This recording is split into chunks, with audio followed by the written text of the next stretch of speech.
I once heard a study that linked males with anorexia and nail biting. Have you heard of this, and do you have any thoughts on this link? And no, I haven't heard of it, but we know that when you have anorexia, you become much more anxious. Partly because starvation makes people anxious, increases their anxiety, and partly because people who are kind of tightly wound tend to be the ones who also have the genes to develop anorexia if they lose weight. And so it makes sense that nail biting, I think, is a kind of anxious symptom. Is that kind of the same thing as people often say I have OCD? Right. Or my OCD is causing these eating disorder type of rules. Yeah. But then I also hear that eating disorders make OCD worse or cause OCD symptoms. Right. Or you mean OCD symptoms. Yeah, is it chicken and the egg, or is it? Well, it's that people who develop anorexia are high in something they call it harm avoidance, that particular construct from a personality inventory that came out in the 1970s. But what it really means is that the harm you avoid is often being late for a friend, or not turning in your assignments on time. In other words, it's being conscientious, sometimes to a fault. But being conscientious is a really good thing. It's something that's correlated with happiness in marriage. Mm-hmm. If you're always failing to follow through on what you said you would, that's hard on your partner. And if you're always solid, steady, reliable, because you care more than some other people about being reliable, then that's a positive personality trait. But it gets exacerbated when you're starving, and people end up getting kind of crazy and getting some of the rituals and the rules that people who started out with OCD have. So in other words, you might not start out with OCD, you might just start out with high level of conscientiousness and then move into OCD as you starve. And do you think that high level of conscientiousness also keeps people from recovering? Because when the eating disorder brain is telling them that it's right to starve, right to not eat, and it's wrong, yes, right to rest, then that yes, high level of conscientiousness is telling you have to do what's right. Yeah. And what's right now is to not eat. That's and to move so too much. That's so well said. That's so spot on. Yeah, that's you, like, stuck and frozen. So yeah, it keeps you stuck and frozen.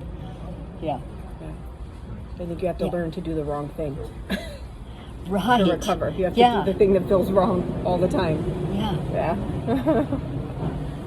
This Beautiful. person says, I've recovered over a dozen times now. Each time my weight increases. Is my set point higher now? That was fascinating to me.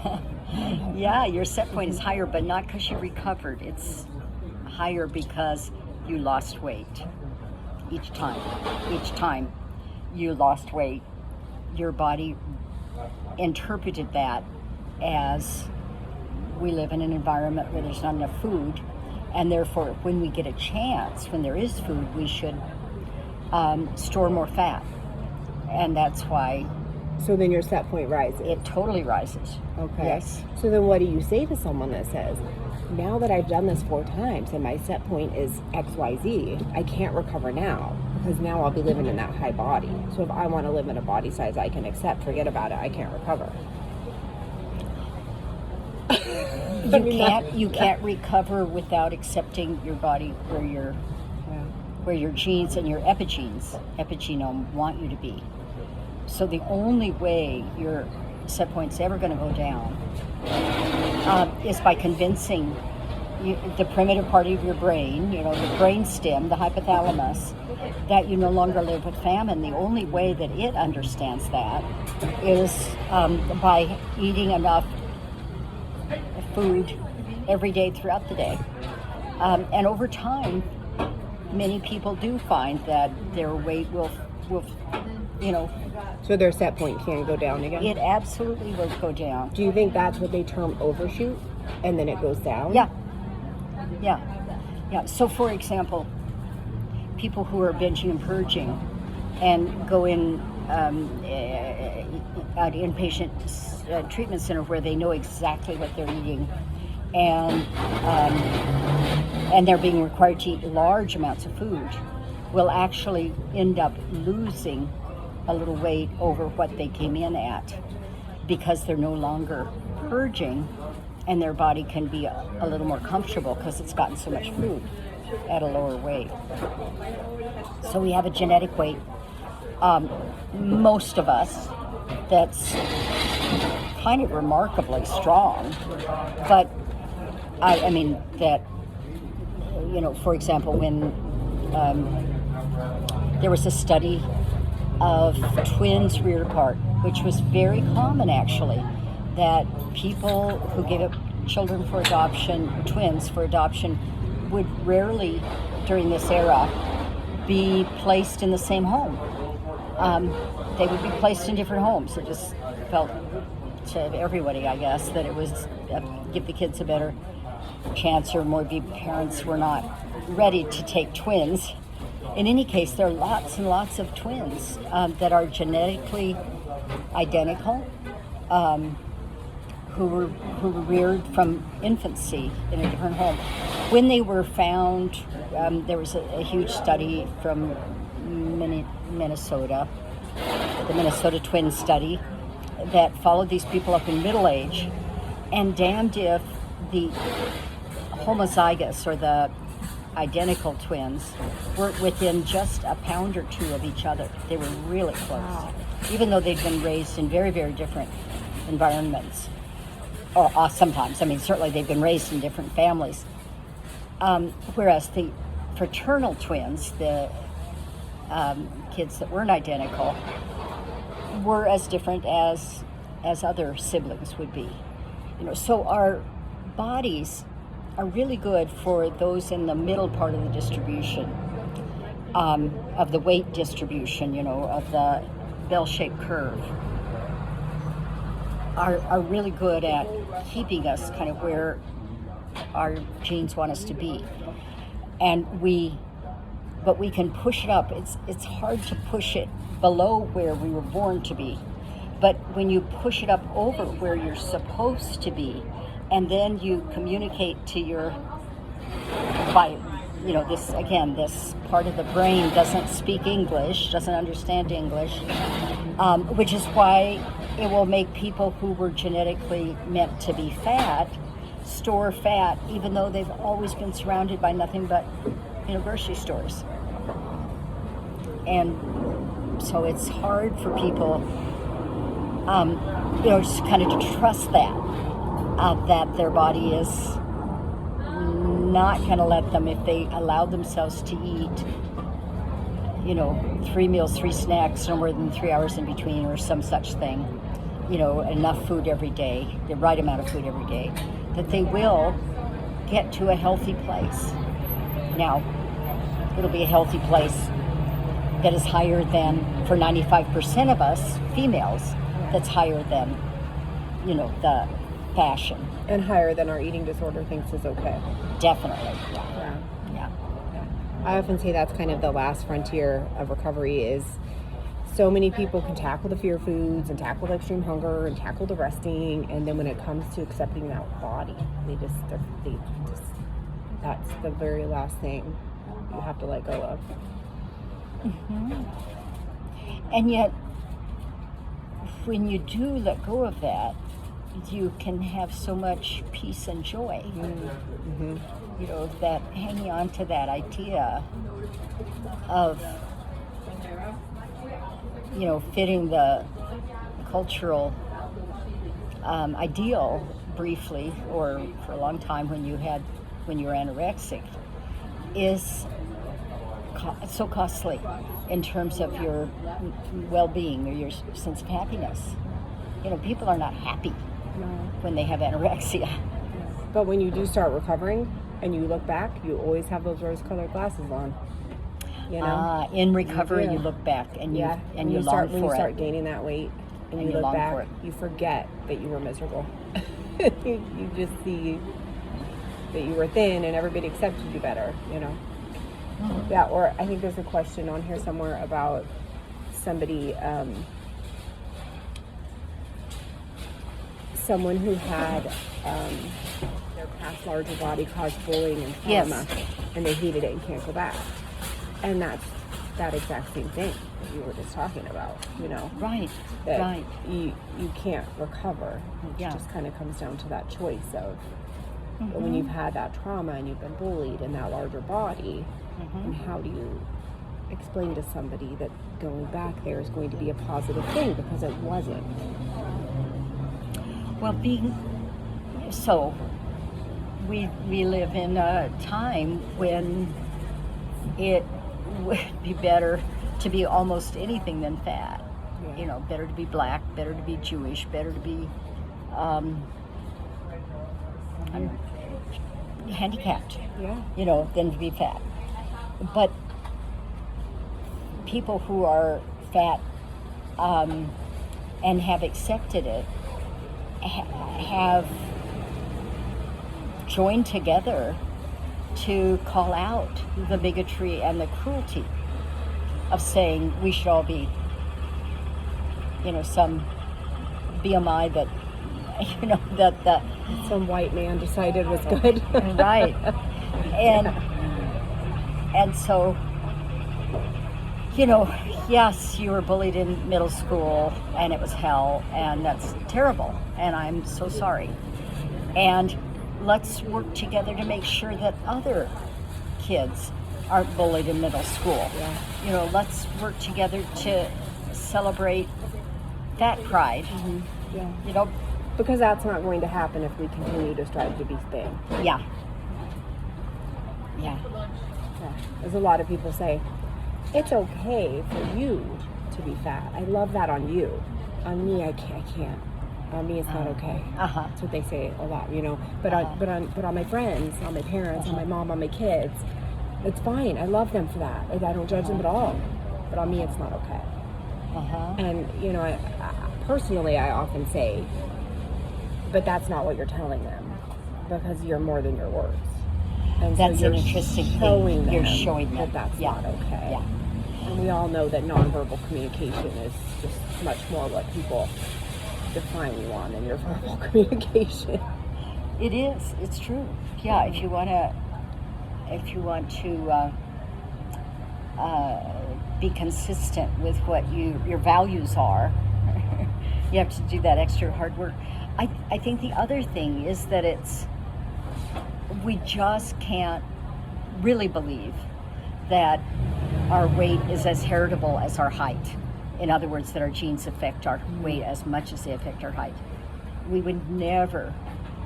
short people would never beat ourselves up for being short. You know, we might have wished we were taller, Yeah. but we don't beat ourselves up It wouldn't be for a it. failing on your part. No, Yeah. because it's just the roll of the dice, the luck of the draw. And if we could accept that this is the luck of the draw. Now, it feels like we have control of our weight, but in fact, every time you lose weight, you gain some more back. Everybody does that. And the few people, they've kept a registry of the few people who've managed to keep off large amounts of weight, like 50 pounds or 100 pounds. And they have devoted their entire life to this goal. And they exercise. So disordered behaviors. Oh my God. Yeah. Disordered eating, disordered exercise, that's all they do. They say, oh, you know, I couldn't have done this when I had a job, when I was married, when I had children at home. The only time I can do it is when I'm widowed or divorced, retired, and the kids are out of the nest. And now I can devote myself entirely to this goal of keeping off those pounds. That is a terrible cost. My Lord. I mean, one wants to have, one hopes you want to have more in your The life. cost of your life. Then it's the cost of your life. Yes. You're so articulate. Yeah, it's you give up your life. And we're telling people they should do that. Otherwise, it does come back. Unless, now there are people for sure who say, oh, I was fat and then I lost weight and I kept it off this whole time. Well, they were people whose weight had gone up because they were stress eating, or someone was bringing in donuts and they joined the rest of the office workers having donuts even though they wouldn't normally eat them, and their weight gets up for whatever reason over. Maybe their hormones are messed up. And then, but that's not their genetic weight. They're pushed up over their healthy weight. And then their weight comes back down to their genetically appropriate weight. And they maintain that because they realize, eating donuts, at 10 o'clock every morning, 5 times a week just doesn't really quite work out for me. Doesn't feel good. Yeah. If they're paying attention how they feel, it wouldn't feel good. And then they think, it's because I have so much willpower that I am keeping my weight down after having been fat. Well, they really weren't that fat. And it isn't that they're keeping their weight below their set point, it's that they've allowed their weight to get back to their set point. That's an interesting concept, because when you have an eating disorder, I remember Elizabeth used to tell me if cookies were brought in, she would maybe have one, and that would be good, and then maybe an orange, and I would say, you're lying. You're lying. You want the whole tray of cookies. You're just saying you don't. And I honestly, to my core, did not believe her that one cookie could be satisfying, or maybe that day you didn't even want a cookie. I was just like, you're absolutely lying, because everybody wants the tray of cookies. But that's only everybody in a malnourished body wants the tray of cookies. Yes. Because now, and I can remember having to have ice cream in my house 24/7 in recovery, and I remember saying I was never going to not have ice cream. I couldn't imagine. I don't have dessert many nights because I'm not hungry, don't need it, don't want it, can have it at noon if I want it. And it's just so different. But I didn't believe it. Right, because when you're in a malnourished body, that is your reality. Yeah. That's your reality. And you assume it's other people's reality too. Yes, I did. Yeah. But if you let your body alone, it would regulate just fine. The evolutionary approach to anorexia, more supported by evidence than traditional approaches that are out there currently. Absolutely, it is. We know that now that anorexia is genetic, bulimia is genetic. I mean, it has a high part of high heritability. That is, a lot of the variance is attributable, or the differences between people is attributed to their genes. We know that there are dozens of changes all over the body, all over the brain. I mean, it's everywhere in the brain. That things are changed to help you not eat. And that could not happen except by evolution. One dysfunction. But to have all of them working in one direction to help you not eat, that can't happen except by evolution. And the current theory, the dominant theories in the DSM say that people choose to restrict because of fear of getting fat. That one's been problematic from 1980 when it was first proposed, because lots of people say that's not why I was not eating. Some people didn't eat because they got sick. Or Tabitha Farrar. Who was trying to just be at the right weight to ride this horse.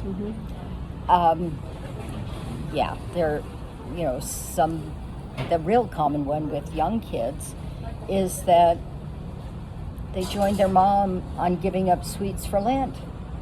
And that was enough, because they're already bean poles. They stretched out before they started their periods. That's when girls have all their height. And then they, before they filled out, just something came along, like Lent. Or like another client just wanted to keep her friend company on a diet. So her friend was giving up all these things, so she did too. There's so many ways that had nothing to do. People assure us this never was about, for me, fear of being obese. But they tend to then measure how much weight they've gained or lost when they're in the disorder, when they're in anorexia, by the number on the scale. So both can be true, that I've been a good anorexic because my weight's gone down, even though weight wasn't the reason that you got into it. Because that's a measure. Just like, how many enemies you killed is a measure of how good of a soldier you are, or how many touchdowns you make is a measure of how good of a football player you are. And I often say it's because when you lose weight, it's your anorexia tells you you're doing good. That's good. It's a good thing, right? It's not necessarily that it started because you wanted to lose weight. It's because losing weight means you're doing anorexia right. Exactly. It means you're doing anorexia correct. And being so conscientious, right. we want to do that right thing. Right. So losing that weight seems like the right thing. Right. And the thing is that anorexia's original job was to help you migrate when you were starving. And the way you would do that would be to restrict feeding. And so if you're restricting feeding, your weight is gonna go down. And that back in the medieval times, Catherine of Siena, one of the most famous anorexic saints, just knew it didn't feel right to have eaten very much. And if she had to eat very much or more, or did because she was hungry, she would use a twig to make herself throw up. And that had nothing to do with weight or body shape. It had everything to do with the sense that this was wrong to have eaten. Just as it would feel wrong to a mother to not be paying attention to her infant when it was crying, or being taken care of by someone else and she didn't really trust that person. She's supposed to be, right? She's supposed to be paying attention, and she's going to feel bad if she doesn't. Yeah, I often like to say that we have to recognize those thoughts as fake and false. Right? We can't keep listening to those and saying, "Oh, I'm having this thought, so then I can't eat." I'm having this thought, and it's wrong. This thought is wrong. To recognize it as an incorrect thought, and it's kind of like if you have schizophrenia, right? And your brain is telling you your mother is evil and you should harm her. Well, that is a fake and false thought that your brain is sending you because you have schizophrenia. Well, it's so easy for us to recognize that. But because eating disorders are, for us, in a time when it's not fashionable to be eating anyway, right? When everybody's dieting and thin, it's harder to recognize that as a fake thought. Right. Because it's like, well, everybody else is eating clean. It seems like the right thing. How could I call that a wrong thought when weight loss is always good, right? Yeah. It's just harder for us to recognize.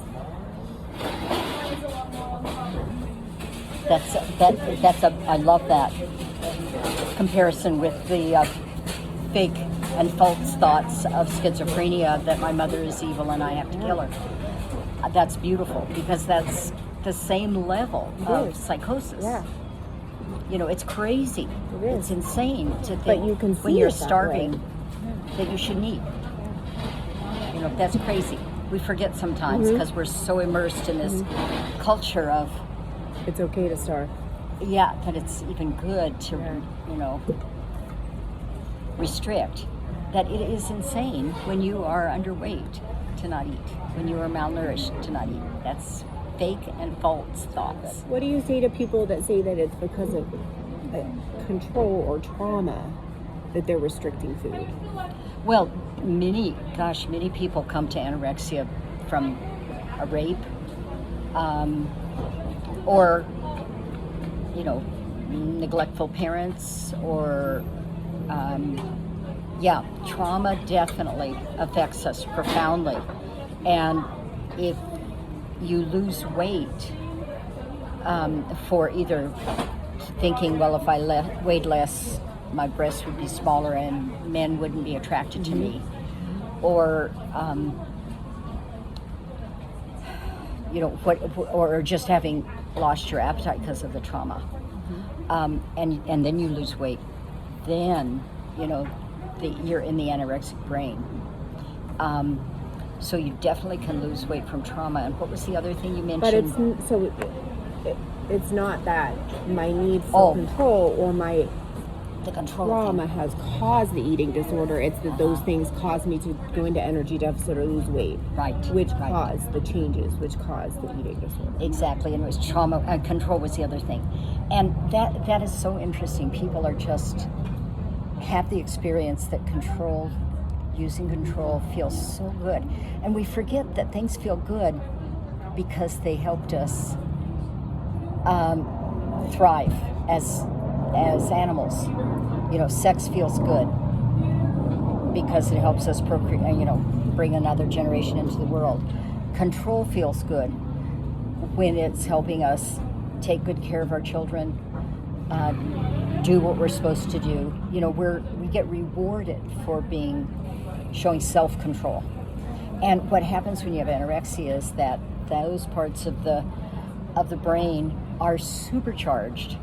So you have so much control. People will get the best scores they've ever gotten on standardized tests, for example, or they'll just be A students when they're literally starting, because control feels so good. They can just study. They're not interested in anything else, on any frivolous play, and it feels good. But it feels good because showing control had to feel good to get animals to not just go and goof off and not take care of business. It's fascinating. How do you start recovery? Yeah. Well, so what I was wanting you to help with here, recovery mom, was that's a hard one.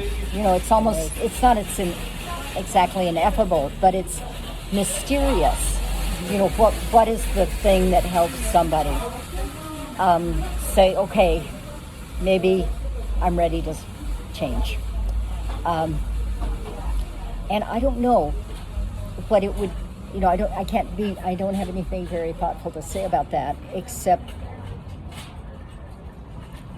it feels that once you have decided, the more people in your life that you can tell about it and recruit, enlist to support you, the better it'll go.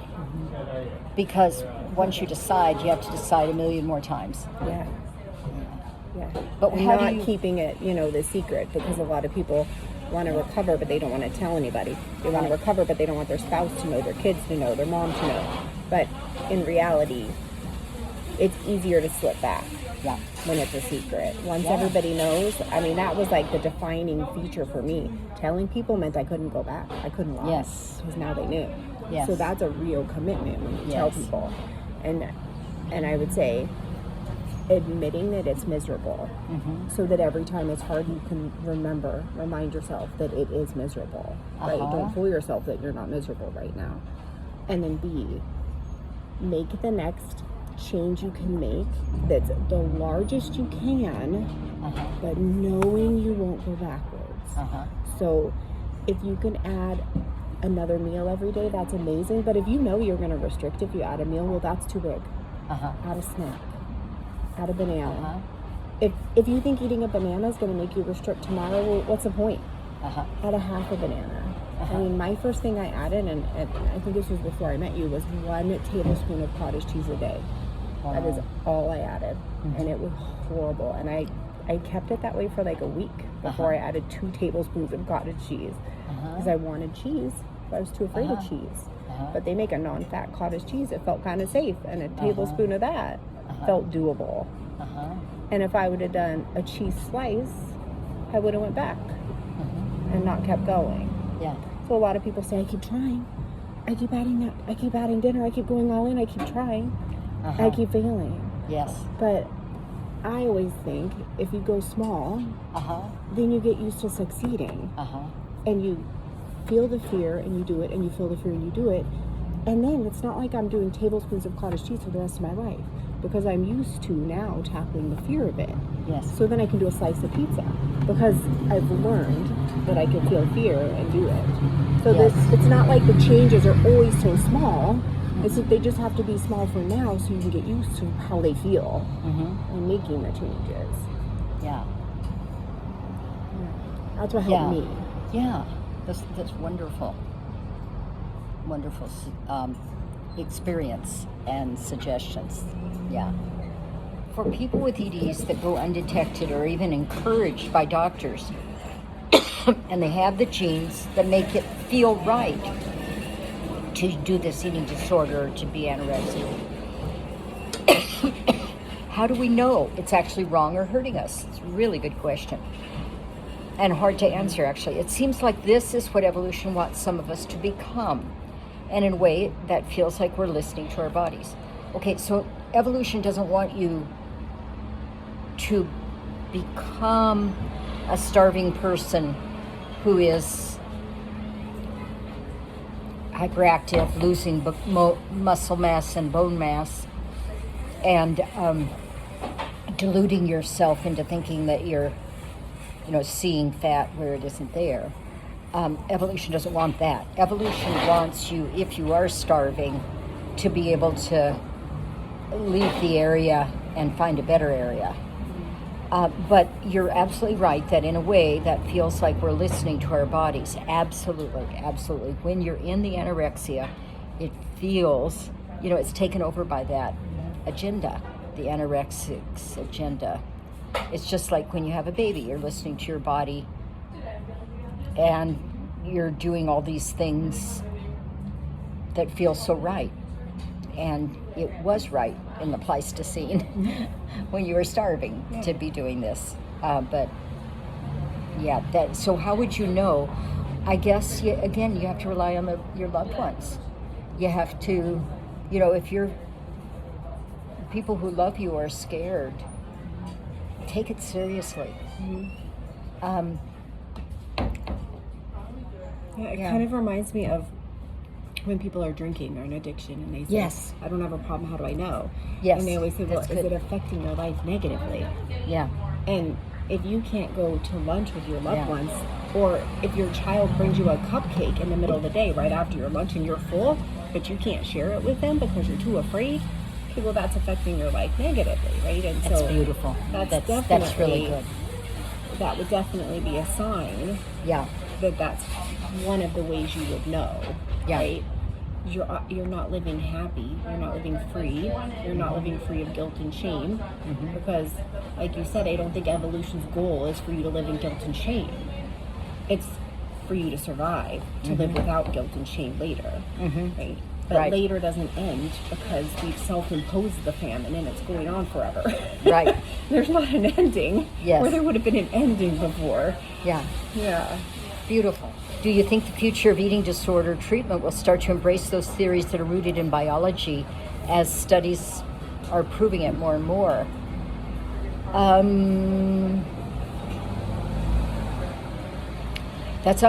would have thought it would have happened long before now. So I'm hoping that would be the case, but I don't know. Yeah. I would have thought it would have happened before now. But I think it's a combination of everything that's happening in that community. And then also, we tend to agree with them because our mind plays tricks on us, right? Because we're using what's in our environment. I was just reading that part in your book about the mind plays tricks on you, about when our mind uses what's around us to tell us why we're sick. And so because of that, we tend to go, oh yeah, of course it's because I want to be thin. That makes sense to me right now. Right. That makes sense. Okay, of course, everybody wants to be thin. That is why. And so it's even doubly hard to change when the people that are sick are buying into it. You know, it's not like they're saying, oh no, that's not right. They're saying, okay, well, I guess that's right. Mm-hmm. You're right. I do like to control things. Yes. You're right. Clean eating is important to me. Maybe that's why. So then it kind of starts to make sense. But I do have a lot of people.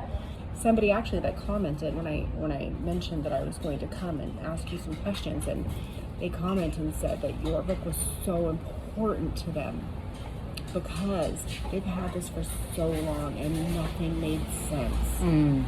And that finally The did. thinness didn't make sense. The clean eating, the society, the controlling, none of it made sense. And then when they read about it, it finally made sense after all this time. They were like, okay, that I can that makes sense. Oh, I'm so glad. That feels right. Yeah.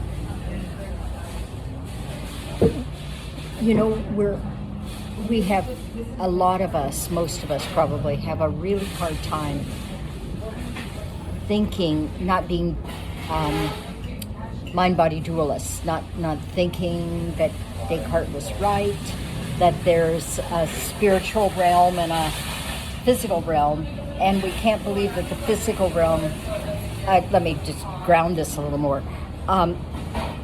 Now that Ozempic has come out and there's lots more talk about what it's like to suddenly find yourself free of the hunger and the noise, so-called noise, which was hunger, of I want to eat because I've been keeping my body below where it wants to be, and so it's always wanting me to eat more. And people have such a hard time thinking that is a biological process, that feeding is a biological process that is directed and controlled by hormones. Even though it's the most ancient part of the brain and the brain-body connection, and of course it wouldn't be something that would be consciously under much conscious control, just like respiration isn't. Peeing isn't. Yeah. But we kind of can't imagine that somehow. It's hard to really wrap our heads around how biological and how much not in conscious control feeding is. And because of that, it's hard not to identify, as you say, with the, I don't want to feed, I don't want to eat. That's me saying that, rather than that's the anorexia saying that. Yeah, boy. Private equity is terrible, terrible, terrible, terrible, terrible, terrible, terrible. In fact, okay, so what is private equity? This person says, do you have any thoughts on how the rise of private equity group-owned for-profit centers impacts outcomes for patients? You better believe it. Everybody does have feelings about that. It's a terrible thing, not just in eating disorder treatment, but in hospice. Here was this thing that finally made dying more humane, and it's being bought up. Hospice centers are being bought up by private equity groups. What private equity groups do is buy a company, they strip out the money and give it to themselves, their stockholders, and then they try to run this company on just bare bones. So they increase staffing, the ratio of patients to staff. They get less in eating disorders. They get less educated, experienced staff. So they're hiring bachelor's level people and not training them, spending the money to train them very well, and they're taking care of more people. And oh my God, this is a difficult, deadly illness, and it's being run by prejudice and And people who want to make the most money. The goal is the money, right? The goal is the goal money. is not to recover people. The goal is, how are we going to run this and make the most money? Exactly. And it's also a revolving door. So if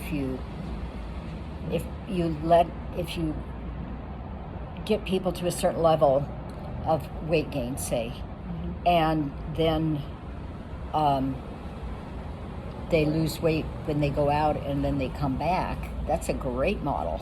You know, you don't have to worry about customers. They're always there because the treatment is a failure, but you can blame it on the patient. Oh, well, we got her up to this weight and she lost weight when she got out. Well, you didn't get her up to a weight. A, she doesn't really understand why this happened. She might have felt bullied and coerced and not compassionate care. And then she's being released at the very moment, for the most part, that people are fighting strong urges to binge eat, which is part of the recovery, but they don't tell them that. Yeah. It's a scary word for them. Yeah. So no wonder somebody, loses weight, and then as long as they have insurance. Exactly. Sometimes I think it's just a class action lawsuit waiting to happen. I mean, eventually... Oh boy. Eventually, I feel like they're going to look at the statistical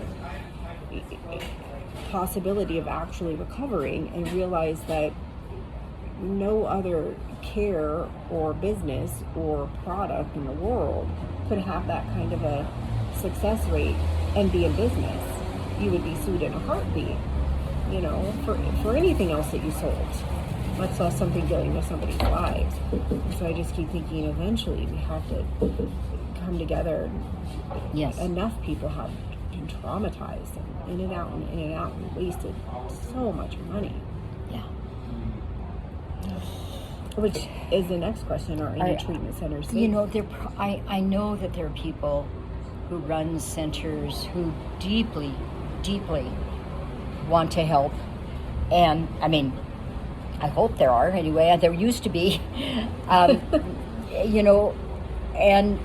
I just don't know where they are. I don't know who they are. I don't know what. I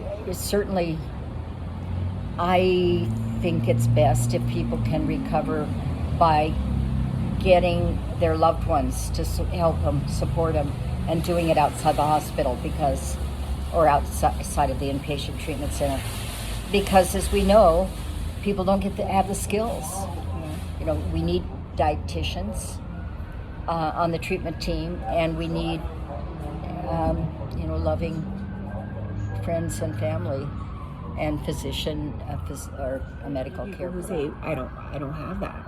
My mom's dieting all the time. In fact, I think Yes. she has an eating disorder and she lives with me. How am I supposed to recover? Yes. My doctor keeps telling me that it's good that I lost some weight and Yes. I can't afford a dietitian and much Yes. less enough food to recover. I get all of those questions. Yeah. No, it's very real.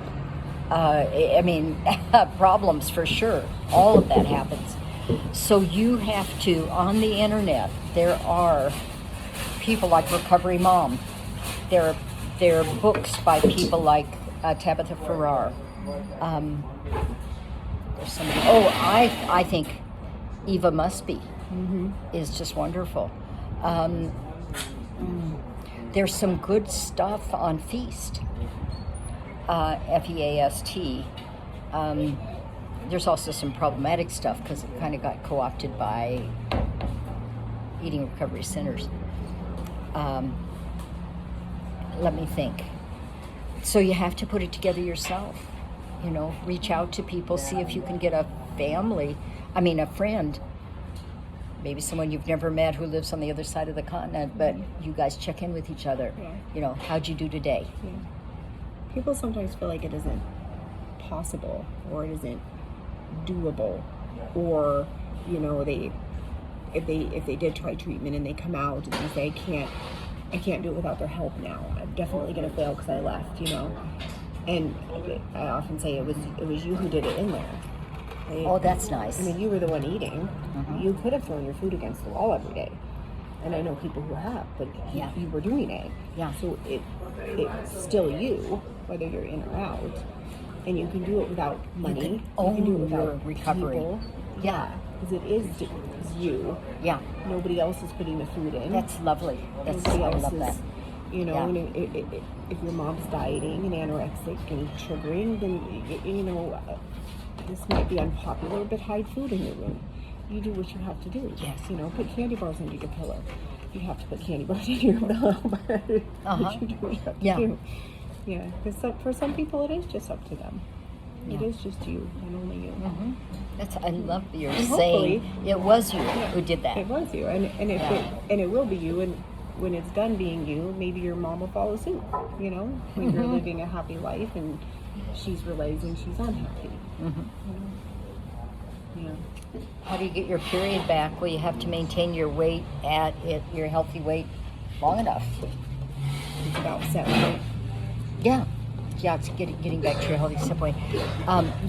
Taking hormones to get your period back turns out not to be useful for most people. I mean, that's not recommended. What do you say when people say, I'm at a healthy weight. I'm at the weight I was at before. I'm at a healthy weight. I'm in the middle of the BMI now. I should have my period. Oh, I shouldn't have to gain more because I'm in a healthy weight of the BMI. Shouldn't my period be here?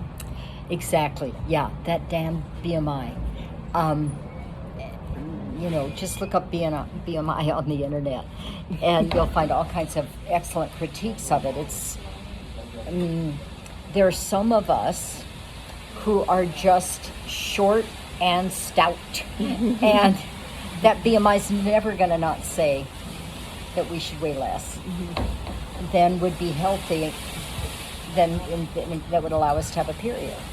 You have to go by. I mean, there are some technical things, medically technical things you could do, but you have to go by, when your period comes back on its own, when you're not waking up in the middle of the night to eat, or when you're, finding that satieties come back.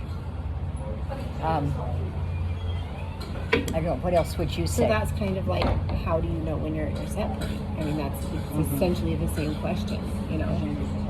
Yeah. And you would know when you're at a set point when you're eating without guilt, when you're eating during the day without needing to feed in the middle of the night, when you're, satisfied, and when you get hungry and then full. Yes. Instead of hungry and then hungry and then hungry. Yes. Nice. Nice. When you're able to move your body or not move your body, all of those things. Yeah. And then you can still eat the cupcake. That your child brings to you. Right. That's when you kind of know you're at your set point. I love that. But then it's probably not even when you hit your set point. It's probably when you maintain it for a while. Yeah. So your body can feel safe. Yes. Yeah. Yes, your body can feel safe. Does recovery for someone with binge eating disorder or a family history of binge eating disorder have to look different from someone without that past? I'm not sure where that person's coming from. Do you? Well, I get this question a lot. Okay. And so basically what humans often say is, I used to have binge eating disorder. My mom has it. Mm-hmm. Or I know I did. I had it before, and now I have anorexia, and I feel like I'm going to get it again. So I can't eat all the foods like everybody else is eating in recovery. I have to be really safe. I have to be really careful. I can't eat. Like everybody says, eat extreme hunger. I can't do that. Or I'm binging, and I'm gonna end up with binge eating disorder if I eat. When you hit that stage of recovery, when you get that insatiable hunger, if I do that, I'm gonna have binge eating disorder again.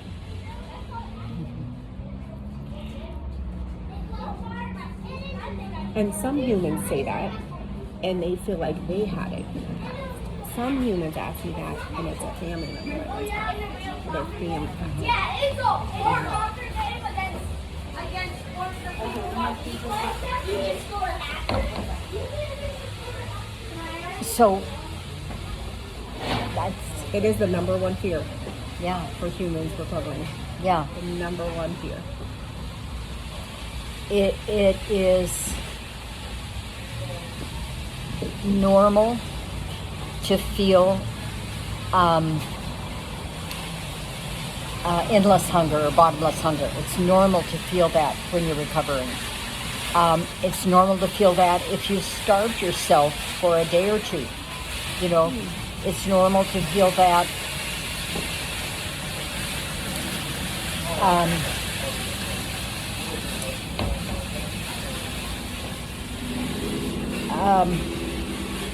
certainly when you're underweight.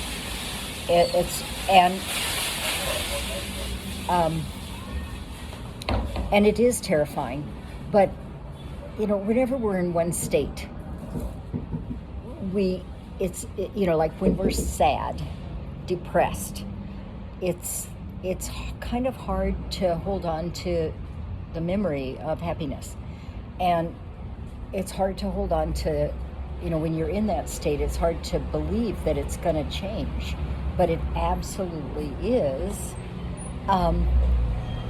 You will, if you feed yourself enough and well, you will get satiety back. Now, you might be at a higher weight than you want to be. Because, 95% of women are heavier than the beauty ideal. And maybe you're going to be fat. And we live in a culture that hates fat people inordinately, crazily. It's part of misogyny, I think, part of hating women. But there's, something, it's hard to think about going through life fat. I'll tell you, I don't know if this is just an aside.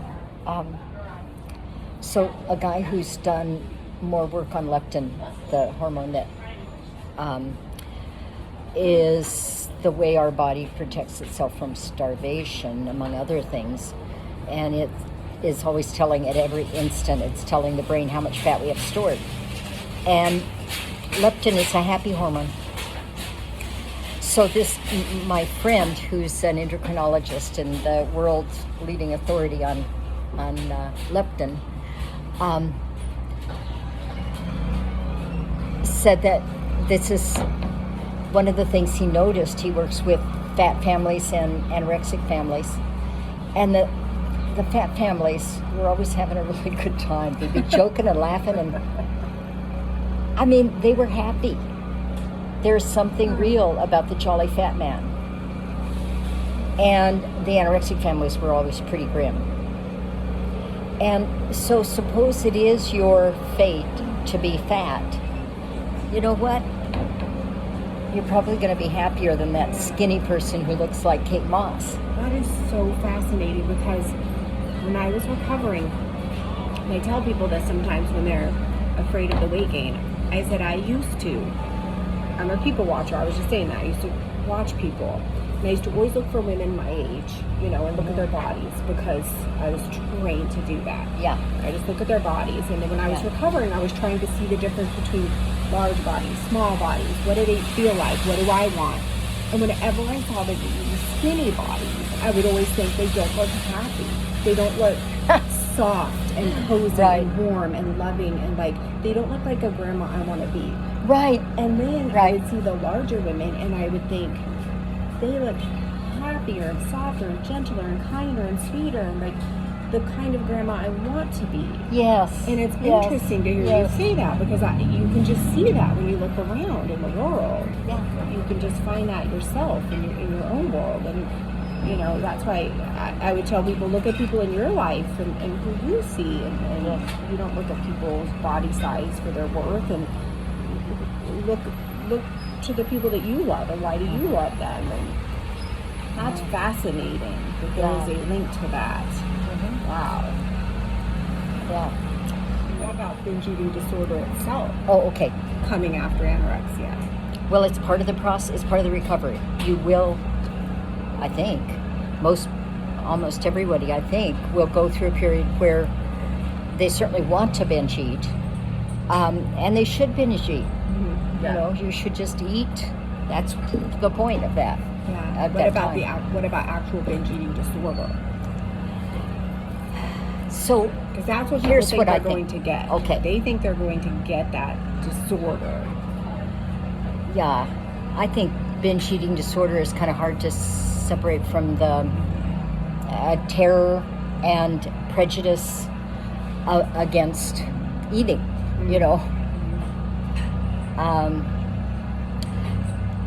In the Victorian times, sexual desire was considered not good.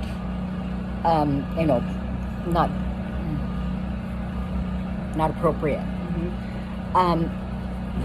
And it feels to me like, so binge eating disorder is something that, and a species that was able to invade or to inhabit, to colonize every habitat on Earth except Antarctica. But before historical times, people were everywhere, had made it everywhere, to the Arctic, to the, deserts. And if you are living in an area where there's occasionally a high calorie food source like honey, say, it's really, and you don't have refrigerators, you're not going to have them for another, 100,000 years. It's really good to be able to eat as much as you possibly can at one sitting. So eating a lot of food at one sitting is something that is built into most of us. And I think that it comes out every now and then, no matter what you do. You just, all the stars align, you're tired, you're demoralized, there's your favorite food, and you haven't eaten for too many hours. You're going to eat more than, it'll feel like a binge to you. It will be a binge. Yeah. So what? So what? Leave yourself alone. It's the thing about binge eating disorder is that people aren't fat. I think half the people with binge eating disorder are normal weight. It's close to that. We should double check it. But no, it's not. It's not what makes you fat. It's just normal, very behavior. Normal human behavior. Yeah.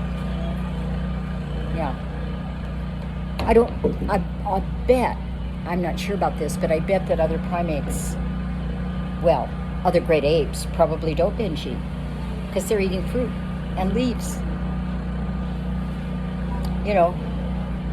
I bet they don't. I mean, they're eating all the time. They're eating a lot. They're having to eat a lot because their food isn't very energy dense. Leaves aren't, shoots aren't.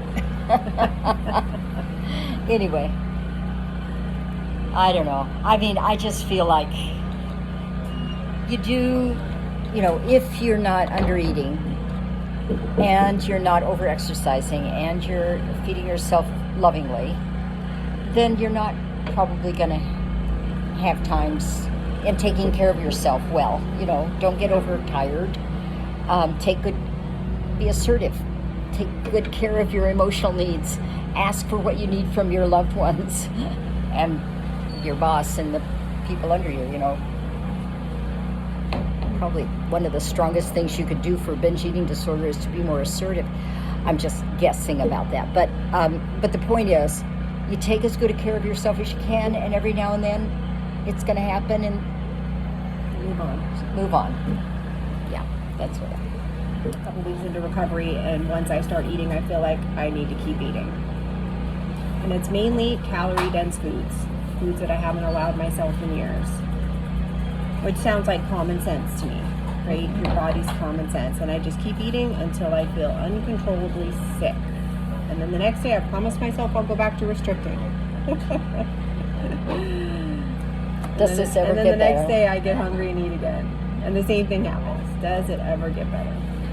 I think you should answer that one. Yeah. Well, I mean, it's like there's four things, Once I start eating, I feel like I'll just keep eating, and I talk about that on the pamphlet with the hormone shifts. Yes. With your ghrelin being high and your other hunger hormones being low, and like there's such a discrepancy there that you put that piece of food in your mouth and you feel like you're going to eat forever, and you're also starving. A starving human wants to eat forever until you're not starving. That's a normal thing. Yes. Sometimes I like to say, what about your child or your mother? If they were starving, would they want to eat forever? I love that. Or would they just want an apple? They want to eat forever, right? Yeah. And then Yeah. they it's mainly calorie dense foods, and that's because again we have that neurotransmitter that keeps us away from those calorie dense foods when we're sick. And so of course that's what there's a reason we all have the same fear foods. Have you noticed we all have the same fear foods? We're all afraid of peanut butter. We're all afraid of fats. We're all afraid of mayonnaise. We're all afraid of the liquid calories with the high sugars. We're all afraid of the same things. And of course, when you eat, you're just going to want to open the floodgates and eat that. That's just kind of common sense. And as far as being uncomfortably full, of course you're uncomfortably full. Your body's not processing foods. You probably have gastroparesis. Your gastrointestinal tract is moving slowly. It's all going to sit there. Yeah. But if your stomach expands a little bit and you eat till you're uncomfortably full, but then you restrict and you don't push it, it's never going to expand to a normal spot. It's always going to, it's not going to learn. And I used to tell myself that when I was in the fetal position on the bed, telling my husband we were going to go to the ER because I was in so much pain. I used to think if I restrict after, it's not going to get, I'm just going to have to do this again. Yeah. I used to tell myself if I have to do this 20 times, if I restrict, I'm going to have to do it 20 times again. Yeah. But if I don't, I have to do it 19 more. Wow. Right? You just have to keep going. That is wise. That is wise. And it's gotten better for me. Yeah. It always will, right? What would you say? Oh, I can't add anything to that, actually. I think that's yeah. That it would be really nice if you didn't have to go through that, but it seems like everybody has to. Yeah. That this is the way it goes. Yeah. Have you ever met somebody that doesn't feel this way? No. No. Yeah. No, we neither. No, everybody does, but we all think we're the one, the unicorn. We're all the unicorn. Huh. We're all the unicorn that's going to gain forever. We're all the unicorn that feels the different way. Do you have to eat to mental or extreme hunger to recover? Well, you have to eat to your hunger. Yeah. Mental hunger is just hunger, right? Yeah. So like mental hunger would be if my brain wants a Big Mac. Do you have to eat a Big Mac? Oh. Can I eat a vegan burger patty without cheese and a bun on lettuce? Right? And will that work? Is that okay? That's kind of like what people say sometimes. They're like, well, I'm still eating, but my mental hunger wanted the milkshake, but I had a yogurt low-calorie smoothie. Right. Is that okay? Right. That's, I think, what those tricks that your brain plays. Yeah. Right, and if you don't have the milkshake that you really wanted, it just haunts you. Or the burger you really wanted, you're just haunted by it. And then you want 2 and 3. Yeah. So it's better to just go ahead and have that burger. Do you think you and can know that recover without doing that? Well, if you get your weight up, I suppose you can, but it might be more painful, because you're going to be thinking about all the time that everything's going to remind you of that burger or that milkshake. Don't you think? Yeah, but also you live that way when you're in an eating disorder anyway. Sure. Yeah. Well, sometimes I wonder, I think your brain might know the difference, because some people also say, I can't afford the Big Mac. How am I supposed to recover if my brain wants a Big Mac? I can't recover like you did. You ate all this fast food. And I said, okay, yes, I was very blessed that I could eat all the fast food. But also, if you want a Big Mac and you go there and order a lettuce wrap because you're not eating your brain knows the difference than if you're trying to restrict the Big Mac and eat the lettuce wrap.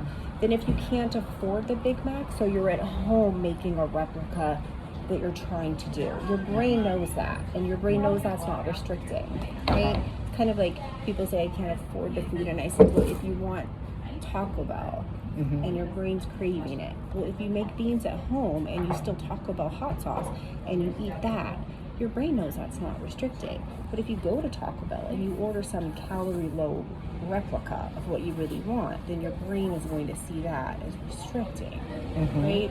I think your brain knows the difference on if you're really restricting or not, and what's And so your mental hunger might be fed eating the home replica because it's what you can do when your brain needs it. But your mental hunger is not going to be fed if you go to Taco Bell but then eat the low calorie fake because you're still trying to appease your eating disorder. Right. Yeah. I don't know if there's any science behind that, but that's how my brain felt. Yeah. Yeah. Oh, I think there's so much that we don't know about how,